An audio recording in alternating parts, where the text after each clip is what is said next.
For the everyday person who got an offered a special order, who's definitely not like a top tier spender or anything like that, you would feel like it's your one and only special order and you don't want to stuff it up.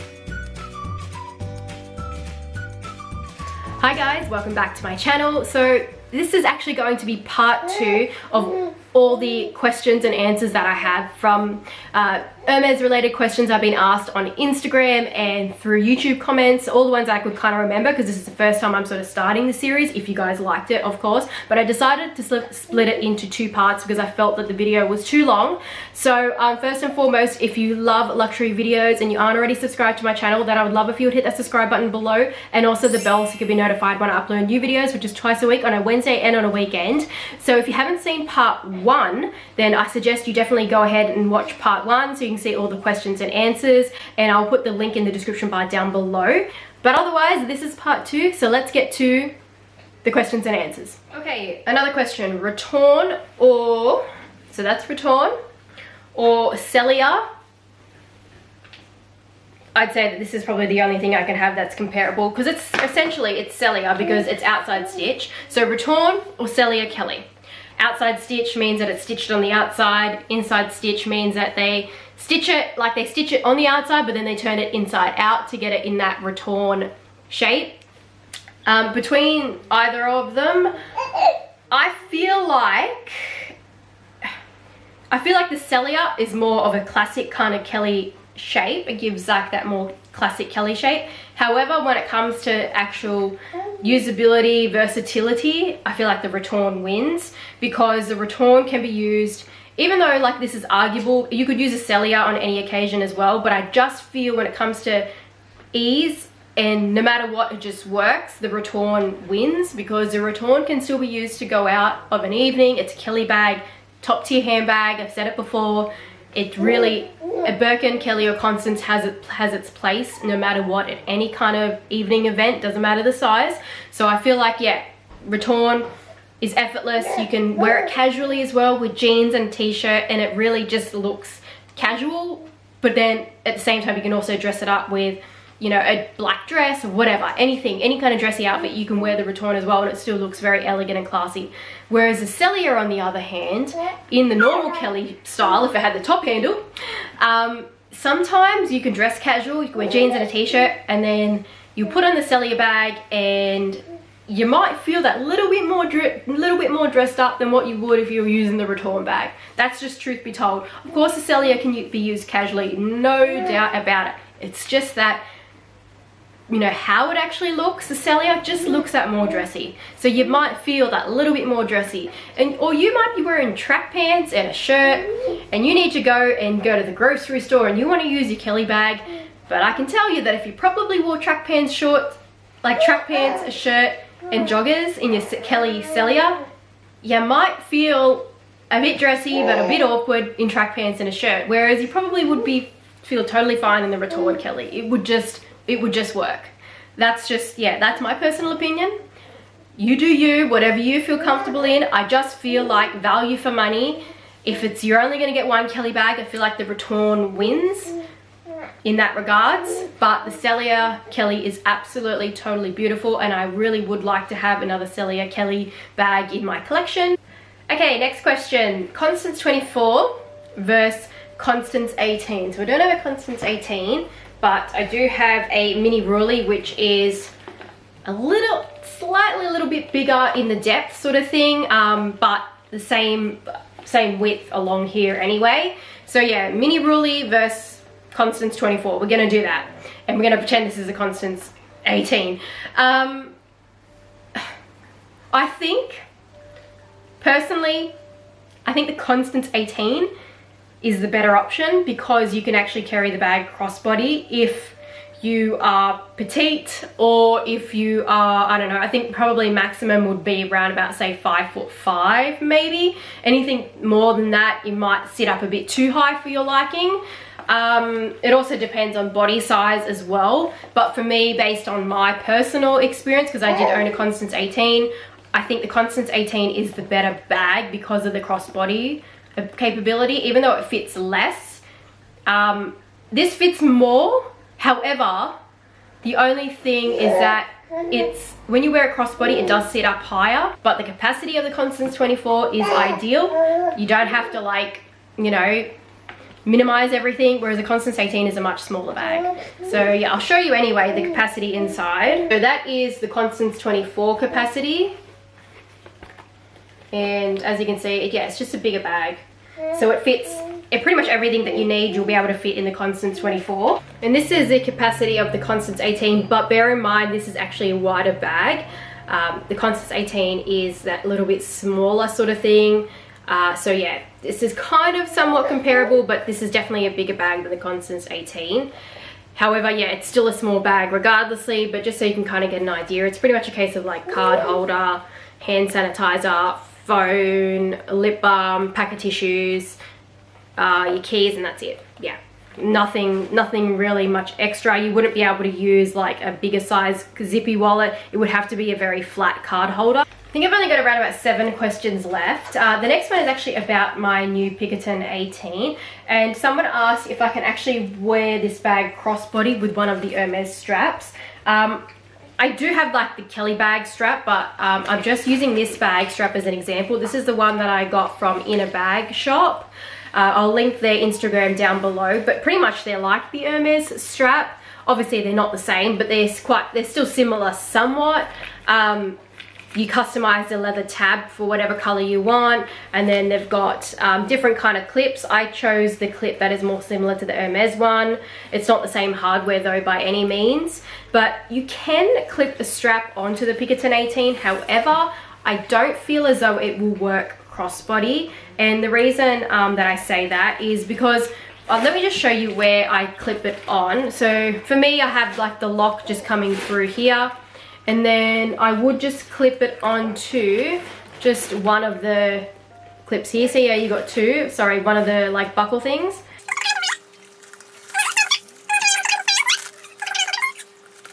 You can use it as a shoulder bag, but crossbody, I feel like it wouldn't work, because when you put it on crossbody, so when you have it crossbody, I know this is not the right exact strap length, but I just feel like the bag kind of, I don't know, it doesn't sit right. It sits a bit awkward, and it also stays super duper open when you have a crossbody. Like, look how open that is. Like, it's just easy. Like, I feel like it's so easy for someone to get in and out of that bag. Maybe ease of access for you, but I would be paranoid someone would get in my bag. And I also just find, like, with the top handles, it just doesn't look right. Whereas on the shoulder, I feel like it's just a little bit better looking, you know? Like, it's still quite open somewhat, but not as bad. I feel like it kind of can be pulled taut a little bit more with the lock. But yeah, like, it can be still used like this, but I just wouldn't use it for a long period, just because of the fact that it does make the bag more open with the strap sort of on. I think that this bag can work with the strap on the shoulder, but I wouldn't carry it like that for a long period of time, because it's not been designed to be carried with a strap. There is another bag that's similar to the Birkin called the Licol, and it has a strap, but it just doesn't look the same in my opinion.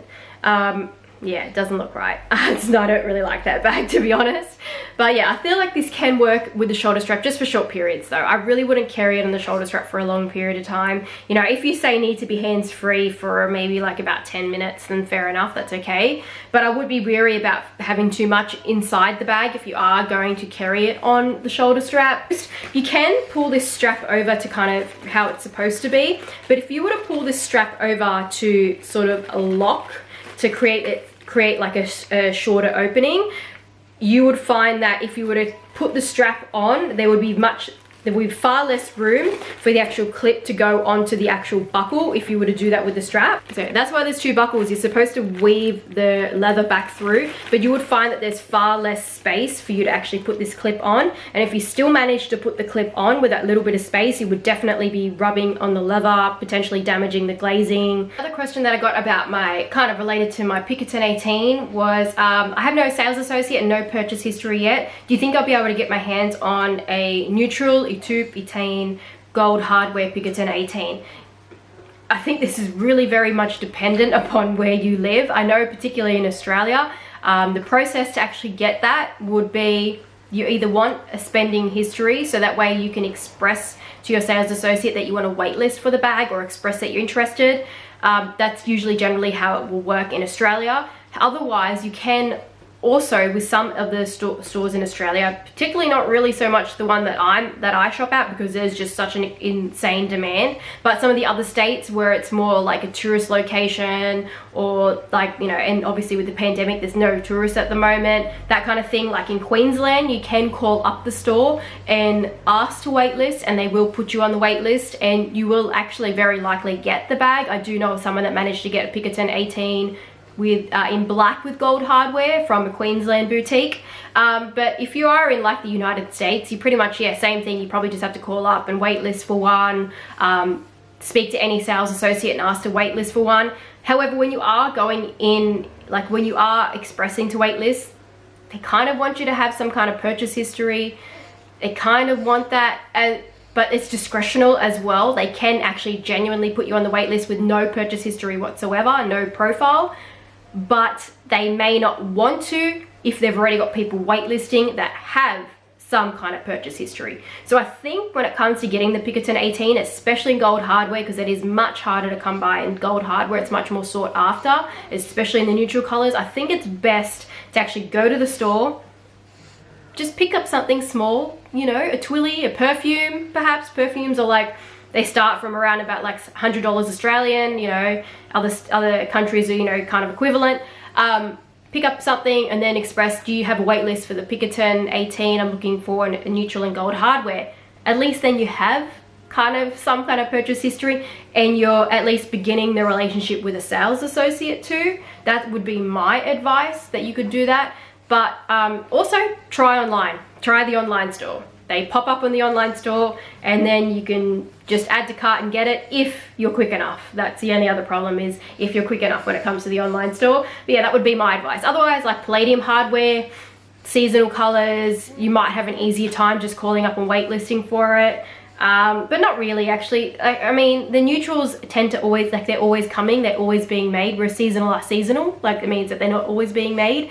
I think that just palladium hardware is a little bit easier to come by, that's all, so they might be more inclined to put you on the wait list. But gold hardware, they might want you to at least come into the store, buy something, build like a relationship on that day, and then express that you want a wait list for it. The question I got is, how do I bring up with my sales associate that I'm after a particular bag and color at the store? This will depend what you're after. If you're after a Birkin Kelly, that's a whole different kettle of fish, and I advise to definitely watch the 10 tips to score a Birkin or a Kelly fast video that I have. And you don't even have to do it the fast way. I do have a point in there that I mentioned that I don't do it the fast way. I just buy what I love, which isn't in the top tier categories. But if you are just, say, after a Pinkerton, or you're after like a bolide or something like that, I think that when you're expressing color, you should go with permanent, like, give 3 colors. I would say 2 permanent colors and then a seasonal color, like a color that's currently in the current season that you're in right now. So right now it's currently fall winter 2020, so you would want to express one of the current seasonal colors for fall winter 2020. Do have a video on my YouTube channel of the fall winter 2020 colors, and I'll try to always keep a video doing that for every seasonal color, seasonal release of colors per season. Hope that made sense. But yeah, that would be the way that I go. I would say express 2 permanents and then a seasonal. If you're after a Birkin or Kelly, you know, yeah, purchase history, relationship, spend, loyalty, that kind of thing. And then you would want to then express in that situation probably about, you know, 3 permanent colors and maybe a couple seasonal. I was also once asked if I could get any leather for a Birkin 30, what would it be? And I take this question as any leather, so it doesn't matter if it's discontinued or anything like that. Doesn't matter if it's rare, if it's a push offer, anything. And I actually think, yeah, I think for a Birkin 30, because this is a tough one, I thought about Berenia in the traditional smooth Berenia, but then I was like, no, not for a Birkin 30. I'd actually want that in a Birkin 25. For a Birkin 30, I would want Ardennes leather. Ardennes leather, Ardennes, however you say it, is discontinued, but it is a workhorse leather. It is firm, it is structured, but it's actually a real grain. It's not an artificial heat press grain, but it kind of has like the same kind of like ease of care with cleaning it. It kind of feels like it's heat pressed, but it's not. It's a real grain. It's just, yeah, I mean, the way to probably describe it would be like if Togo and Epsom had a baby, and that's how I would describe our Dennis. And it would take all the good qualities from Epsom, not the bad qualities where it can scratch easily on a structured bag. So yeah, that's how I kind of describe our Dennis leather. Complete workhorse leather. I wish it was still available, but unfortunately it's not. So yeah, that's what I would definitely pick for a Birkin 30. That would be the leather that I would want. Few more questions left. And I've once been asked, how do you clean Berenia leather? Now, I've only got Berenia for Berg, but it would pretty much be the same for the Berenia traditional smooth. And that would be, you don't necessarily clean it per se, because the basis behind this question was that it was actually getting oily and they were getting marks on their bag from oil. And that's actually a natural thing. That's what happens with Berenia. It soaks up the oil and it creates a patina. So you can't clean that. That will stay. That oil, the patina that happens with Berenia leather, it will remain, and there's absolutely nothing that you can do about it. Scratches as well, like I've got some scratches on the back of my bag. All you can kind of do is kind of just run your finger over it, that sort of thing. And the natural oils in your finger will kind of blend in that scratch. But yeah, you can't actually clean that patina away. That stays, it's permanent. However, if you happen to, say, spill red wine on your Berenia bag, well, I can't speak from experience and I can't say for 100% sure, but I have heard that you pretty much want to wash it with water. Yeah, you pretty much want to get it out as much as you can with water. I have heard of people using even baby powder, but ooh, I don't know about that, because baby powder can kind of lighten things.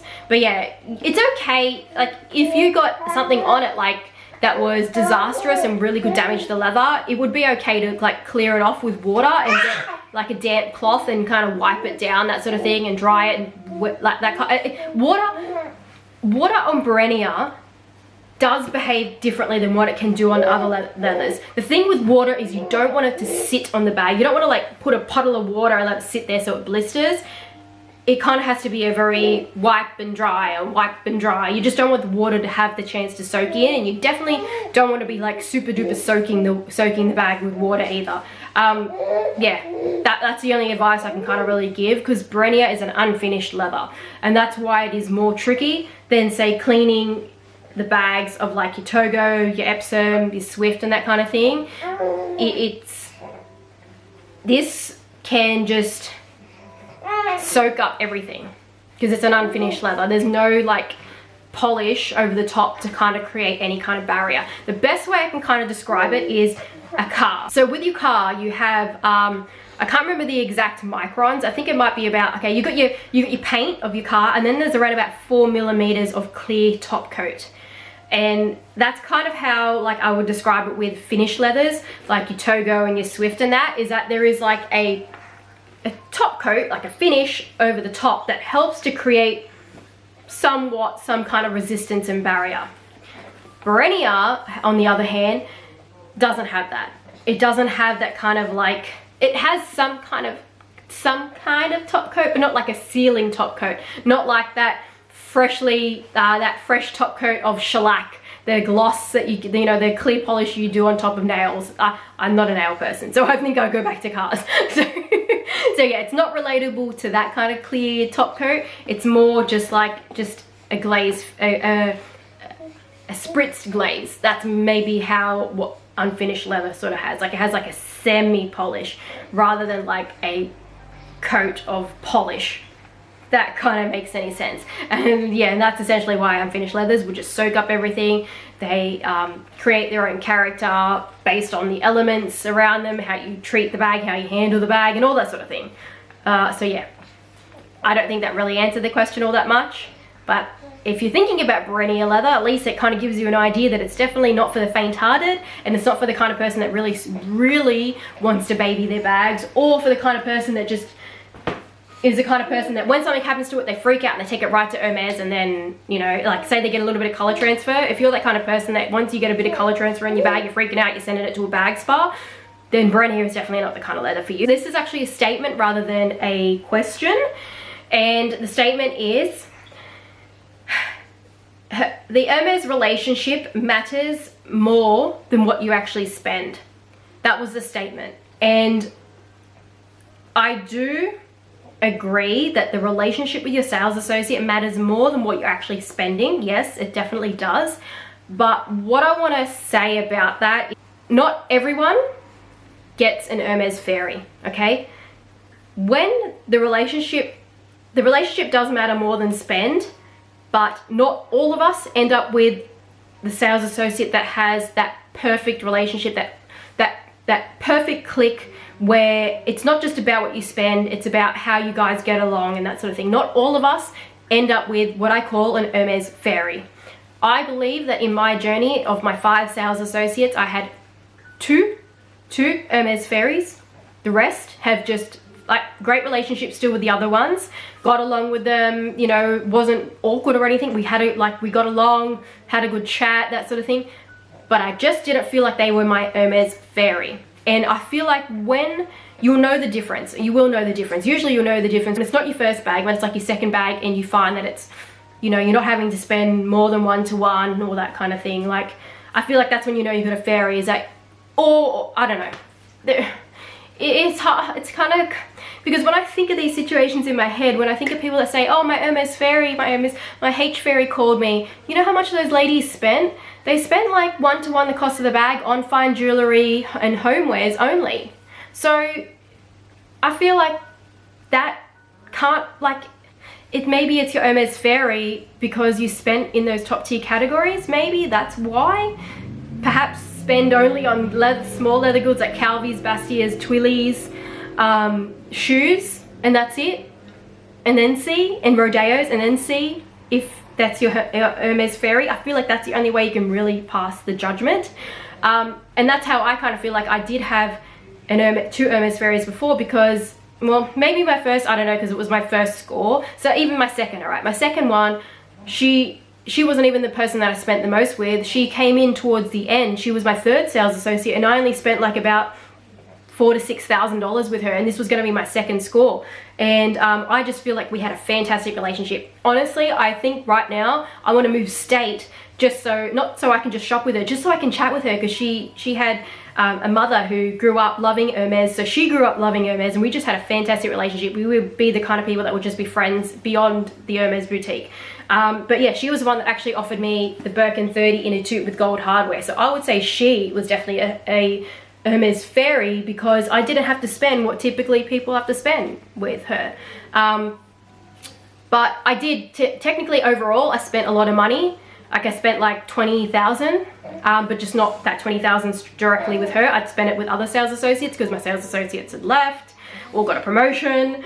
But yeah, even in that even in that $20,000 area that I did spend, and I had spent 6,000 with her, I mostly bought silks. I mostly bought shoes. I mostly bought Twillies or silks and Rodeo charms and fashion jewelry. I didn't buy fine jewelry. I didn't buy ready to wear, and I didn't buy homeware. So that's how I kind of can feel like you can establish if you've got an Hermes fairy or not, if you're only having to spend maximum of 1-to-1 and you're not having to spend in that top tier category. That's my personal opinion. I know that that's kind of controversial somewhat, but that's how I kind of feel, is that yes, the relationship does matter, but there is a line as to what I feel you can consider someone a fairy, an Hermes fairy or not. And I've given you an example of what I feel a real Hermes fairy is versus what I feel like is a misconception of what an Hermes fairy is because when you're spending in those top tier categories, you shine bright like diamonds to your sales associate.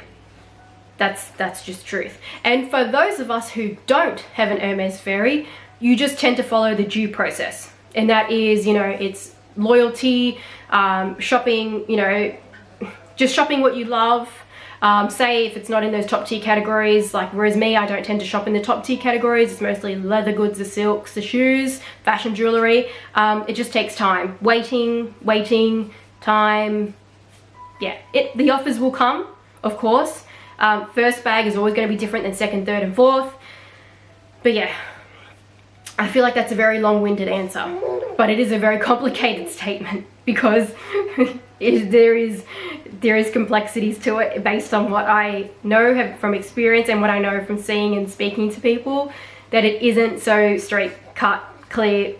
Yeah, it's not so straightforward, that kind of answer. My last question that I have is, if I could create any special order bag, what would I create?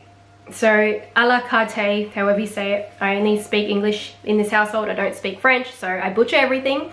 But the horseshoe special order stamp process. Now when I was thinking of this, I didn't want to just be like, oh yeah, I would create anything. I could create box leather, Berenia. It doesn't work like that. The special order process is limited to leather offerings. Typically it's those like Togo, Swift, Clemence, Chev and Epsom. Those are the typical ones. So I wanted to kind of stay in line with that. Colors, I'm not going to be picky on, like I'm not going to follow in line with what's offered in the season, because that does change.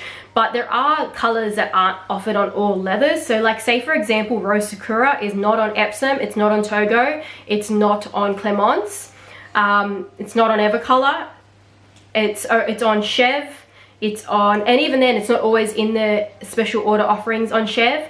And then I've seen it in Tadillac, but Tadillac is not a common leather that's offered in the special orderings, but then otherwise it's always in Swift. So yeah, like that's what I'm going to try at least follow that kind of process with the colors that are offered typically on what leathers based on what I know. I would go with a Kelly 25 Cellular. Leather,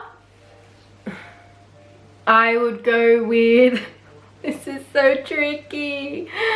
Oh, I don't know. This is what I feel like. I feel like if you got offered a special order, gosh, yeah, it would give you stress. I feel like personally for me, unless you're an elite who gets them all the time, but I feel like for the everyday person who got offered a special order, who's definitely not like a top tier spender or anything like that, you would feel like it's your one and only special order and you don't want to stuff it up. So I would be totally stressed out. Totally stressed out. This is what I would pick, I think. I would go I would go Blue Broom, Epsom, because Blue Brooms are offered in, or it is actually offered in Chev. It is actually offered in Chev. However, the color that I would pick to go with it is not. So, I just had an epiphany. Okay, I would go Blue Broom, Kelly 25 Cellular. No, wait, Kelly 25 Cellular, Rose Sakura body, so that's the front, the back, okay, with, and that's in Chev. And then I would go on the sides and the sangles and the handle, Blue Broom in Chev. Oh, would I? I don't know, man. It would be so hard. No, I don't know. Or, that's what I mean. I couldn't be put in this situation because it would freak out and I wouldn't know what to choose. I would be stressed and I would feel like I didn't make the right, like I just wouldn't know. Other thing I would think of is Gris Moet, Epsom, Kelly 25. It's going to be Kelly 25 Cellular no matter what. Gris Moet, Epsom, body, front and back. And then the sides and the sangles and the handle would be Blue Broom or Rose Confetti. Yeah, okay, you know what? It's probably never gonna happen that I'm gonna get a store offer to do a special order. It's probably never gonna happen.